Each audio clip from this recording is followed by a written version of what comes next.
Hey guys, welcome back to the channel. In this video I'm going to give you a little tour of the rotisserie I built and the reason for the design.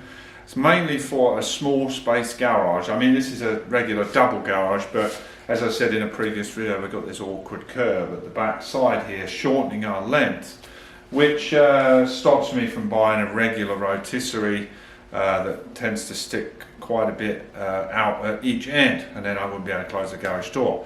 So credit to Red Wing Rotisserie Plans online. I'll put a link down in the comments. This is not exactly the same as that rotisserie, but I did take several elements from his design and then changed it to incorporate what I needed. Now I've got it all painted.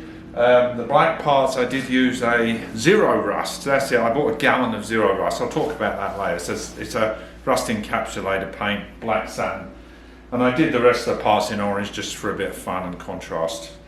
Apparently it's a baseball team in San Francisco, orange and black, but I wouldn't know that. But anyway, so let's get on. I'm going to show you the assembly of it, and then we'll stand back and go over it. It's not a welding video, this is just showing you the design. And again, there's another young chap who did the Red Wing design, young guy, who did a welding video, and it's no point me repeating it. He did a really good job on that. This has a lot of similarities, but like I say, a little bit of a different design. So let's start assembling this guy, and I'll show you in full.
Okay, so I just showed you me putting together this head unit, and exactly the same on the other. The other one I'm lacking one bolt for the ram, so I can't hook that top bolt up, but you can get the idea.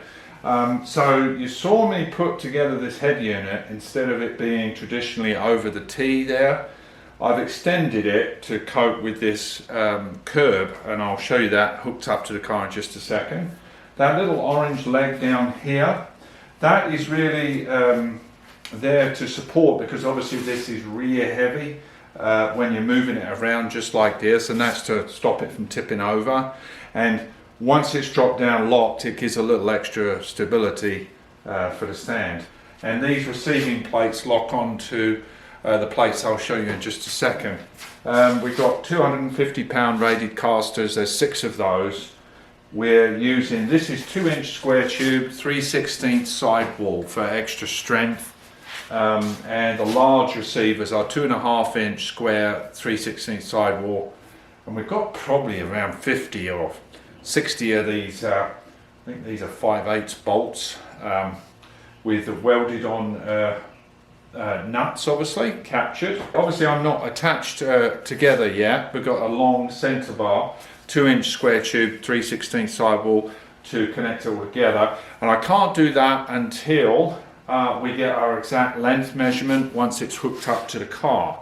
So let me bring this head unit in and show you it attaches to the rear, and the reason why you saw me sliding in those extra beams underneath the car, and the reason why I did that and not just rely on the rear bumper mounts.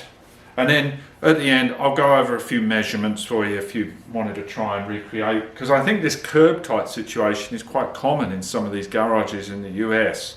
I don't know why they did it, maybe just for putting a washing machine up there, I guess. But anyway, so let me get you to the back of the car and I'll show you how it hooks up. So I shot a very quick short video, 60-second, one of those short videos explaining some of this, but it's a little bit more detail. Now, I have seen people hooking up these rotisseries to these bumper brackets here, but because we've got a sort of compromised structure on the driver's side here, the subframe, you know, the box frame leg over here, I wanted to really baby that so it doesn't go under any stress or get distorted while it's on the rotisserie and then obviously get welded in the wrong place. So I've reorientated a set of bumper irons that I have from another car, essentially cut it off, moved it over and then reinforced it to receive on the rotisserie plate. And then underneath, I'll take you under just in a sec, we've got a 2.5-inch square tube 3/16 attached to just by the front dog leg. There's that little dog leg beam underneath. There's a bolt that comes down, it's attached there, and then to the sway bar joint in the subframe, and then this goes into that tube. This is 2-inch tubing, and then this comes out to meet our mounting plate here, and I'll bolt that up in just a second, show you how that works. So let me take you under and I'll quickly show you, then we'll bring it in and bolt it all up. Okay, there's one of the beams here. This is a 2.5-inch steel tube, ends here, right, and there's that black bar that slides in there. There's 2 locking bolts. It's got an R on there, just welded an R on there just so that corresponds with this plate that's got an R, and then obviously that's got left side. So we got anchor here, that's above that leg, so essentially when we start jacking it I can remove the cart, you see, once we lift it off the cart and then remove the cart from underneath, and then it will be completely on the rotisserie.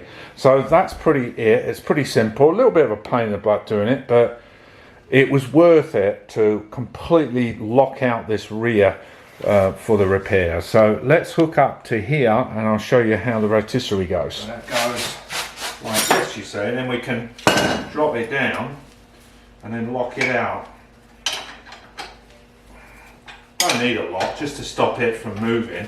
I haven't even done the bottom one up, so let's guide that in there. Bring that down to around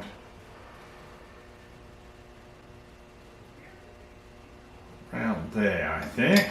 What I'm going to do is lower this and then we'll use the jack to position ourselves. That'll be the more sensible thing.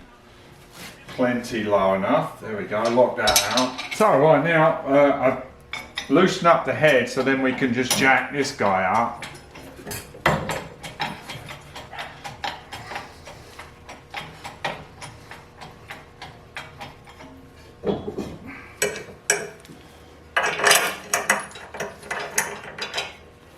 Sorry, rusty washer alert. Old Duke will be on to me for that. Okay, so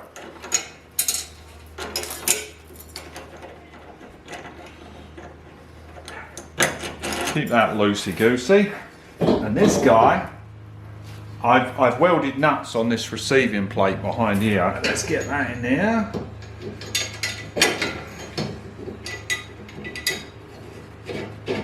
Now you see, you can see this all boxes this in nice. So nip those up. Won't do them all up. Back them off just a bit. Keep it kind of loose, right? And we'll loosen these so we know I'm going to go to the other side, do exactly the same as this, and I'll come back to you here, alright? So I'll keep all that loose. Right, the other end's all tightened up now, so we'll just, now it's all kind of centered, and we'll just tighten these guys up.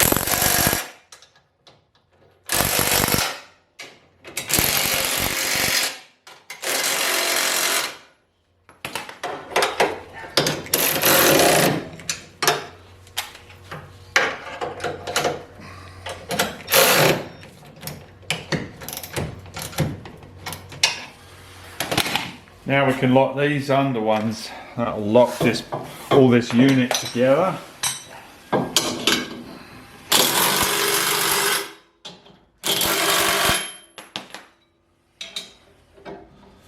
Another reason to use a 3/16 sidewall. If you use the 1/8 inch sidewall, it can kind of dent in a little bit. This is immensely strong, this stuff. The only bolt, this is bolted off, and obviously what we just did at the back. And then when we lift it, we will put the nut on the end of the stud on the dog leg at that end, and then it's all braced. One more thing before I forgot to mention.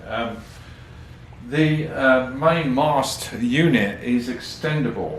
Where it's at the moment, it's full stop, but this mast unit can come out further up to probably about 8 inches. There's 3 retaining bolts on the bottom there that you saw me put in when I was assembling it, there to lock that down. And the gusset plates, again, something else I didn't mention, the gusset plates are 2 pieces of 1/8 inch steel welded together. So they make up 1/4 inch gussets each side. So there's 2 on the top and 2 on the bottom. So gives it a very strong, because you want to make sure that that mast isn't going to flex or anything, because I wasn't able to brace it with 45s like you will see on the Red Wing design because of the extension type design. But I'm very confident, especially with that extra leg coming down as well, and with those 3 pinch bolts, and along with the 3/16 square tube that doesn't distort when you crank it down with those bolts, I've not got any concerns. So that's it as far as hooking it up to the back here. I feel very confident about the strength of this at the back. What I haven't done yet is make the receiving plates for the front, but the front has got no problems whatsoever, so I'm going to anchor those to the main bumper support beam, and that should be plenty. I've seen plenty of rotisseries, these 108, 109 shells done like that. Now, as far as other details, as you can see, I'm not over the curb yet because I still have to push the car somewhat this way to enable me to close the door, and that will enable this what I call a small space rotisserie to operate with the door closed in the winter, spin it around. I can actually put it on a diagonal very easily in here with a little moving of some items in here.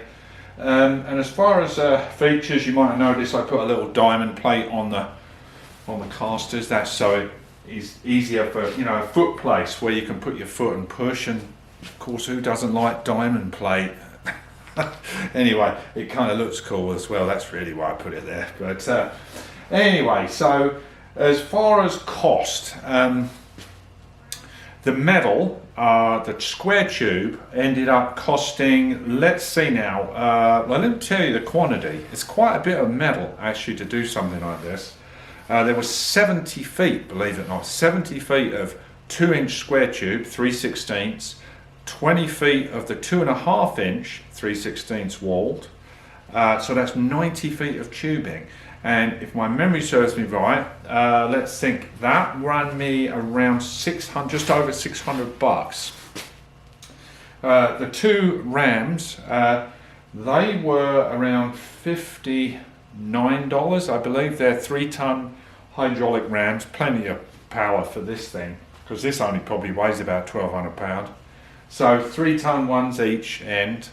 So they were about 60 bucks each, so that's 120. So what are we at? Sort of 720, and then probably 50 bucks of bolts. Go to Home Depot or a big box store for the bolts. They're much cheaper there. So you know, you're up to what, you know, 7 50, so you know, close in at 800 bucks pretty rapid, and then you got paint and all that stuff. So it's not a particularly cheap thing to build yourself, but I had to have one because I've got a lot of work, as you know, to do on the underside of the car, as many restorers of cars need to do, to get the floor pans and to do nice quality work and to clean work. And also, when you feel good doing it, you're going to do better work, aren't you? So, I mean, I went through, probably some of you watching here have probably been round and around what to do, whether to fork out for a rotisserie, build a rotisserie, also look at those wooden frame jigs, those tip over jigs. I did consider that at one time, but that's kind of limited, just to mean out tip the car on its side. A great alternative if you're a little strapped for cash, but I wanted to be able to rotate the car completely around. So that's why I went for this. Some of the gusset plates, I must confess, I didn't buy those. A friend of mine who has access to some metal was kind enough to donate many of the gusset and reinforcement plates. So that is something you'll have to take into consideration. So I think you're honing in easy on 850 bucks. As far as the paint, the orange paint is just regular Rust-Oleum paint. Not a big deal really, whatever. I just, like I say, painted it just for a bit of fun really. The black paint is rust encapsulated paint, and I'll tell you why I bought that. What it is, it's called Zero Rust. Now, I'm not sponsored or anything like that, so I had to pay, this was about 106 bucks for this can. And the reason I bought this, because I wanted to see how it stands up, because I might well use some of this on the car itself in certain areas where we need black paint. And it dries to a very sort of soft satin finish, which I quite like. It's like I say, rust encapsulated paint, so it's got a high zinc content, I think. I think they stick zinc in it to kill the rust or to suffocate the rust. But obviously, I'm going to have this going on clean metal anyway, so I've kind of bought that as a test. It sprays out beautiful, and you can thin it just ever so slightly with lacquer thinner. So I'm very impressed with that, the way it's sprayed out. It dries really quick as well. As you can see, one thing I did forget was the big casters. Now the casters I did get at Harbour Freight. These are 250 pound rated casters. There's 6 of them. And they, I think, run around 18 bucks each. I got the lockable ones on all the 4 corners, and then non-lockable in the middle, because that doesn't matter. And you know, you don't have to lockable. It's not like it's going to roll down a hill or anything. So, but the big one, so it can roll over uneven ground, because I intend to take it outside in the nicer weather to do work outside. As far as measurements, I said I was going to give the measurements, but what I'm going to do, I'm going to put in the comments a link to the, I think it's called Red Wing Rotisserie plans.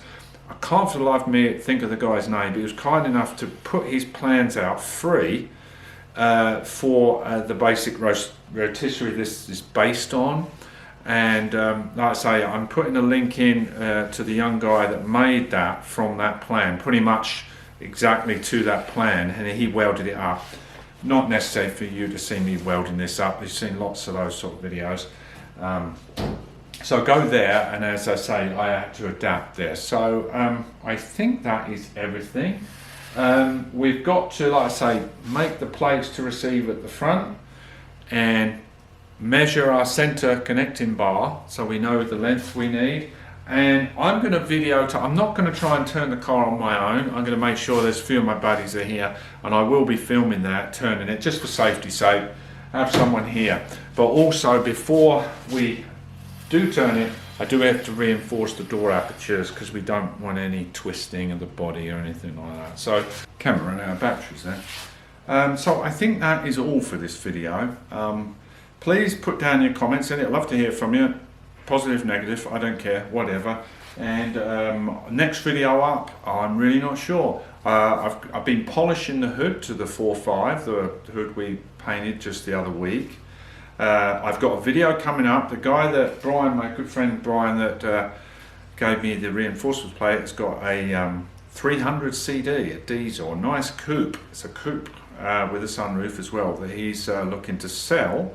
And I did a little walk around video and a little driving video of that, and that'll be coming up probably the next video. So stay tuned for that, and please hit subscribe. You know, I see that you know, it really don't matter in the big scheme of things to me, but it's nice to know people are enjoying what I'm producing, and it's of use to some people. So again, really nice to hear from you guys.